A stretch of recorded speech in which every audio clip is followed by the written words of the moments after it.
നേതാക്കൾ അബൂബക്കർ സാഹിബ്, പ്രിയപ്പെട്ട റസാഖ് തയ്യാല, അതുപോലെ ഈ വേദിയിലും വേദിക്ക് താഴെയുമായി അണിനിരന്നിട്ടുള്ള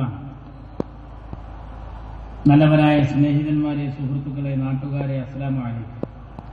സഹോദര സമുദായാംഗങ്ങൾക്ക് മുസ്ലിം ലീഗ് പ്രസ്ഥാനത്തിന്റെ സ്നേഹാഭിവാദ്യം. നിങ്ങളിവിടെ വളരെ ആകാംക്ഷയോടുകൂടി പ്രതീക്ഷിച്ചുകൊണ്ടിരിക്കുന്നത് ഗാനമേളയാണ് എന്നെനിക്കറിയാം. മാത്രവുമല്ല, നല്ല പ്രസംഗിക്കാൻ കഴിയുന്നവരൊക്കെ ഓരോരുത്തരും 1000 ആശംസ കപ്പാടെ കൂട്ടി എത്ര 1000 കിട്ടും എന്നുള്ളത് ഞാൻ അങ്ങനെ ആലോചിക്കാം. നല്ല പ്രസംഗിക്കാൻ കഴിയുന്നവരൊക്കെ. മാത്രമല്ല, എന്റെ സലാം PMA സലാം സാഹിബ് പറഞ്ഞ് നിങ്ങളുമായുള്ള നല്ല ബന്ധം തകരണ്ടാണ്. പക്ഷെ നമ്മളായിട്ടുള്ള ബന്ധമാണ് തകർക്കണം. കാരണം അദ്ദേഹമൊക്കെ പ്രസംഗിക്കുമ്പോൾ കുറച്ച് നമുക്ക് ഇരിക്കാൻ കിട്ടുന്ന, കേൾക്കാൻ കിട്ടുന്ന സമയം തീർച്ചയായും അള്ളാഹുവിന്റെ അപാരമായ അനുഗ്രഹത്താൽ അള്ളാഹു തന്ന ഈ നിഅമത്ത് പ്രിയപ്പെട്ട ഈ സംഘടനയുടെ ഖിദ്മത്തിനായി, ഇസ്സത്തിനായി ഇനിയും സേവിക്കാൻ നമുക്കെല്ലാവർക്കും തൗഫീഖ് ചെയ്യുമാറാകട്ടെ. മുസ്ലിം ലീഗിനെ സംബന്ധിച്ചിടത്തോളം ഇന്ന് ലീഗ് നിലനിൽക്കുക എന്നത് ലീഗുകാരുടെ മാത്രം ആവശ്യമല്ലാതായി വന്നിരിക്കുന്നു. ലീഗിന്റെ ശത്രുവിന് ജീവിക്കണമെങ്കിൽ ലീഗ് വേണം എന്നതായിരിക്കുന്നു.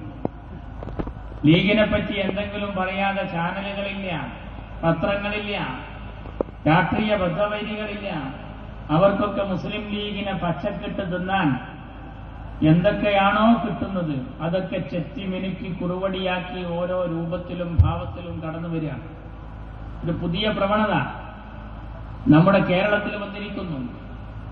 ഇത് വല്ലാത്തൊരു ദുരവസ്ഥയാണ്. കേരളത്തിന് ഒരു മഹത്തായ പാരമ്പര്യമുണ്ട്. ജാതി നോക്കാതെ, മതം നോക്കാതെ രാഷ്ട്രീയക്കാരെ പറ്റി മുദ്രാവാക്യം വിളിച്ചത് മന്നം, പട്ടം, ശങ്കർ, ചാക്കോ, ബാഫക്കി തങ്ങൾ, സിന്ദാബാദ്. അതിങ്ങനെ കേൾക്കുമ്പോൾ അതിൽ മന്നത്ത് പത്മനാഭൻ, ആർ ശങ്കർ, പട്ടം താണുപിള്ള, PT ചാക്കോ, എന്റെ മുത്ത് ബാഫക്കി തങ്ങൾ, ഇതൊക്കെ അതിലിങ്ങനെ വരികയാണ്. ആ ജാഥ എല്ലാവരും ഏറ്റുവിളിക്കലാണ്. KK കരുണാകരൻ, AK ആന്റണി, ശിഹാബ് തങ്ങൾ, സിന്ദാബാദ്.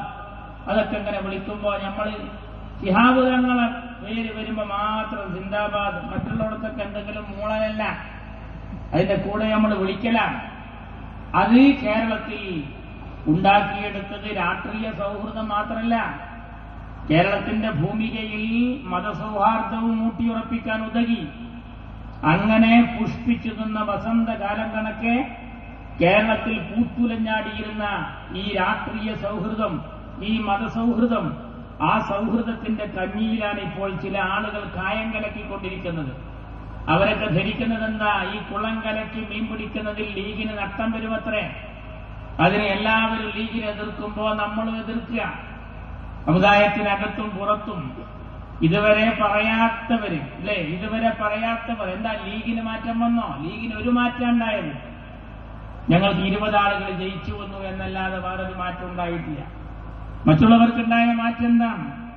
മറ്റുള്ളവർക്കുണ്ടായ മാറ്റം ഇതുവരെ ഞങ്ങളെപ്പറ്റി പറയുമ്പോൾ നന്മയായിരുന്നു അവരുടെ ആഗ്രഹവും കൽബും മനസ്സുമൊക്കെ. പാണക്കാട്ടെ തങ്ങളെപ്പറ്റിയിട്ട് ഏത് രാഷ്ട്രീയക്കാർ പറയുമ്പോഴും പറയാറുള്ളത് ഞങ്ങളുടെ നേതാക്കന്മാരുടെ സേവനം, CHനെ പറ്റി, ലീഗിനെ പറ്റി പറയുമ്പോൾ പറയാനുണ്ടായിരുന്നത് നല്ല കാര്യങ്ങളായിരുന്നു. എന്നാൽ ഇന്ന് ചില ആളുകൾക്കൊക്കെ അത് മാറിയിരിക്കുന്നു. ഇന്ന് മഹാനായ CH 38 വകുപ്പ് കൈകാര്യം ചെയ്തിരുന്ന സമയത്ത് KG മാരാർ, CHM കോയ, ഞാൻ പറയാറുണ്ട് C for Christian, H for Hindu, M for മുസ്ലിം. ആ മാരാരിൽ നിന്ന് ഇന്നത്തെ ആ പാർട്ടിയുടെ നേതൃത്വം വേറെ ഒരു ശൈലിയിലാണ്. ആരാണ് ഈ പാണക്കാട്ടത്തങ്ങൾ? സൂപ്പർ മുഖ്യമന്ത്രിയോ? പുതിയ ചോദ്യം വന്നിരിക്കുന്നു. ഇവർക്കാരാണ് കേരളത്തിന്റെ അധികാരം ഇങ്ങനെ പതിച്ചു നൽകിയത്? പുതിയ ചോദ്യം വന്നിരിക്കുന്നു. അങ്ങാടിപ്പുറം ക്ഷേത്രത്തിന്റെ ഗോപുരവാതിൽ കത്തിയപ്പോൾ തങ്ങളുടെ വരവാണ് ആ തീപ്പൊരി ഒരു തീജ്വാലയായി, ഒരു തീക്കാറ്റായി മാറാതെ പോയത് എന്ന് പറഞ്ഞ നാരായണ പണിക്കരിൽ നിന്ന് ഇന്നത്തെ അവരുടെ നേതൃത്വം പുതിയ ശൈലിയിൽ സംസാരിക്കുന്നു. ആർക്കാ മാറ്റം വന്നത്? ഞങ്ങൾക്കല്ല. മദ്യം നിരോധിക്കാൻ കേരളത്തിൽ മദ്യത്തിനെതിരെ ചെത്തരുത്, വിൽക്കരുത്, കൊടുക്കരുത് എന്ന് പറഞ്ഞ ശ്രീനാരായണ ഗുരു, ആ ശ്രീനാരായണ ഗുരുവിൽ നിന്ന് അബ്കാരി കോൺട്രാക്ടറിലേക്കുള്ള ദൂരം ഒന്ന് അളക്കേണ്ടതാണ്. ഇവിടെ മാറ്റം വന്നത് ലീഗിനല്ല, ലീഗിന്റെ രാഷ്ട്രീയ ശത്രുക്കൾക്കും കുറെ പുതിയ ആളുകൾക്കും. ശത്രുത നമുക്കൊരു അലങ്കാരാണ്. ശത്രു വേണം. എതിർദിശയെന്ന് കാറ്റ് വരുമ്പോഴേ പട്ടം മേലോട്ട് ഉയർന്നു പൊങ്ങൂ എന്ന് പറയുന്നത് പോലെ മുസ്ലിം ലീഗിന് ശത്രു എന്ന് പറയുന്നതിലും കോലത്തിൽ ഓരോ തെരഞ്ഞെടുപ്പ് വരുമ്പോ അങ്ങനെ വരും. ഇടക്കടുത്ത് ഞാൻ ഇബ്രാഹിം കുഞ്ഞു സാഹിബ് പ്രസംഗിച്ച പുലിക്കല്ലൂർ പ്രദേശത്ത് എന്നപ്പോ ജാഥയിൽ ഒരു വാദം പിടിച്ച് കുഴഞ്ഞൊരു മനുഷ്യൻ, മൂപ്പരെന്താ കിടപ്പിലായിരുന്നു. പക്ഷെ ലീഗിന് 2 വർത്താനം പറഞ്ഞപ്പോ മൂപ്പര് സ്വർക്കടൊക്കെ മാറി. ഇവരെ നീറ്റിട്ട് പറഞ്ഞു, അങ്ങനെ പറ്റുമോ? കണ്ട പൊന്നാനി തെരഞ്ഞെടുപ്പിൽ ലീഗിനെ ശവപ്പറമ്പാക്കുന്നു പറഞ്ഞപ്പോഴേക്ക് നമുക്ക് ലാഭമുണ്ടായത്. ഇതൊക്കെ നമ്മളെ ലാഭത്തിനാണ്. പറയണം, ശത്രുക്കൾ ഇങ്ങനെ ഓരോന്ന് പറഞ്ഞുകൊണ്ടിരിക്കണം. അപ്പോഴാണ് ഞങ്ങളുടെ പ്രവർത്തകർക്ക് ഉഷാറ് കൂടുള്ളൂ. എന്റെ ശിഹാബ് തങ്ങളോട് ഞാൻ ഒരിക്കൽ തങ്ങൾ ജീവിച്ചിരുന്ന സമയത്ത് തങ്ങളെ എന്ന് പറഞ്ഞ് കടന്നു ചെന്നപ്പോ എന്താ വർത്താനം എന്ന് ചോദിച്ചു. ഞാൻ പറയാറുണ്ട് ആ വിഷയം. തങ്ങൾ ചോദിച്ചപ്പോ ഞാൻ പറഞ്ഞു, എന്റെ കുട്ടികൾക്ക് സുഖാണ്. കുട്ടികളെ വർത്താനല്ല, പൊന്നാനിയിലെ വർത്താനം എന്താണ്? തെരഞ്ഞെടുപ്പ് നടക്കുകയാണ്. ആ സമയത്തൊന്ന് പോയതാണ്. തങ്ങളോട് ഞാൻ പറഞ്ഞു, എന്റെ മക്കൾക്ക് സുഖാണ്. തങ്ങൾ പറഞ്ഞു, കുട്ടികളുടെ കാര്യമില്ല, പൊന്നാനിയിലെ വിശേഷം എന്താണ്? ഞാൻ പറഞ്ഞു, അവിടെ മഴതനി വന്നിട്ടുണ്ട്. ഉടനെ പറഞ്ഞു, തങ്ങൾ മഴതനി വരണല്ലോ, അപ്പോഴേ നമ്മളെ കുട്ടികൾക്ക് ഉഷാറ് കൂടുള്ളൂ. അതൊരു കൽബ് തട്ടിയ വർത്താനാണ്. നമുക്കിങ്ങനെ ശത്രുക്കൾ ഇവരെല്ലാം ഉണ്ടായിക്കൊണ്ടിരിക്കണം. ഓരോ കോലത്തിൽ, ഓരോ രൂപത്തിൽ, ഓരോ ഭാവത്തിൽ വന്നുകൊണ്ടിരിക്കുകയാണ്. ഇസ്ലാമിക ശരീഅത്തിന്റെ വിവാദം നടന്നുകൊണ്ടിരിക്കുന്ന സമയം, കോലാഹലം നടന്നുകൊണ്ടിരിക്കുന്ന സമയം ഞാൻ ഈ സമയത്തോട് ചേർത്തി വായിക്കുകയാണ്.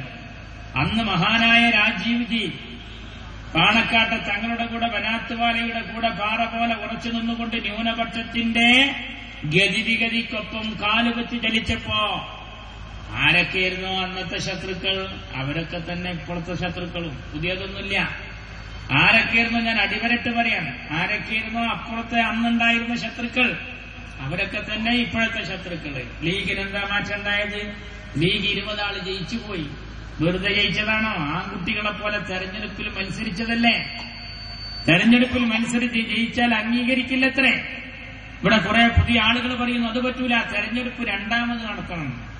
അതിൽ ഞങ്ങൾക്ക് 21 കിട്ടിയാൽ എന്ത് ചെയ്യും? ഒന്നുകൂടി തെരഞ്ഞെടുപ്പ്. അതിൽ 22 കിട്ടിയാലോ വീണ്ടും തെരഞ്ഞെടുപ്പ്. ആഹാ, ഇസ്രാഫിലെ സൂറിലൂതിന് വരെ ഇങ്ങനെ തെരഞ്ഞെടുപ്പിന് നിന്നേരം ഞങ്ങൾക്ക് നേരം വേണ്ടേ? എന്താ ഇവരൊക്കെ മനസ്സിലാക്കുന്നത്? തെറ്റിദ്ധരിപ്പിക്കലുകൾ. കേരളത്തിലെ ഭരണം കുഞ്ഞാലിക്കുട്ടി, കുഞ്ഞുമാണി, എന്റെ പേരെന്താണ്?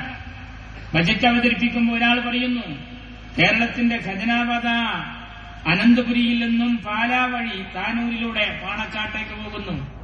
എമർജിംഗ് കേരളം നടക്കുമ്പോൾ പറയുന്ന ഒരു ചാനൽ, എമർജിംഗ് പാണക്കാട്. എന്താ ഇതിന്റെ അർത്ഥം? എന്താണ്? ഞങ്ങൾക്കൊന്നും പാടില്ലേ? റിയാസുദ്ദീൻ ചീഫ് സെക്രട്ടറി ആയാൽ അപകടമാണത്രേ. കമാൽ കുട്ടി ഇലക്ഷൻ കമ്മീഷനായാൽ പ്രതിസന്ധിയാണത്രേ. സത്താർ കുഞ്ഞും ഹക്കീം ബത്തേരിയും പോലീസ് ഉദ്യോഗസ്ഥരായാൽ അത് സമ്മർദ്ദം ചെലുത്തി വാങ്ങിയതാണത്രേ. സൗദാബി റാങ്ക് വാങ്ങിയാൽ അത് കോപ്പിയടിച്ച് പാസ്സായതാണത്രേ. ഇ അഹമ്മദ് മന്ത്രിയായാൽ രാജ്യത്തിന്റെ മതേതരത്വത്തിന്റെ ചങ്കിനേറ്റ കുത്താണത്രേ. മഞ്ഞളാംകുഴി അലി മന്ത്രിയായപ്പോ അവിഹിതമായി സമ്പാദിച്ചതാണത്രേ. നരേന്ദ്രമോദി പോലും ജയിച്ചാൽ വകവെച്ചു കൊടുക്കണ്ടേ? അയാൾ ആരോ ആവട്ടെ, വരാൻ ഉപയോഗിച്ച റൂട്ട് ഏതാ, വോട്ട്, ബാലറ്റ്, അത് അംഗീകരിച്ചു കൊടുക്കണ്ടേ? ഞങ്ങളെ എതിരാളികളെ വർത്താനം കേട്ടാത്തോന്ന ഈ 2020 ടീം, ഈ 20 ആളുകൾ മലപ്പുറം കോട്ടക്കുന്നിന്റെ മുകളിൽ നിർത്തിയിട്ടിരുന്ന തിരുവനന്തപുരം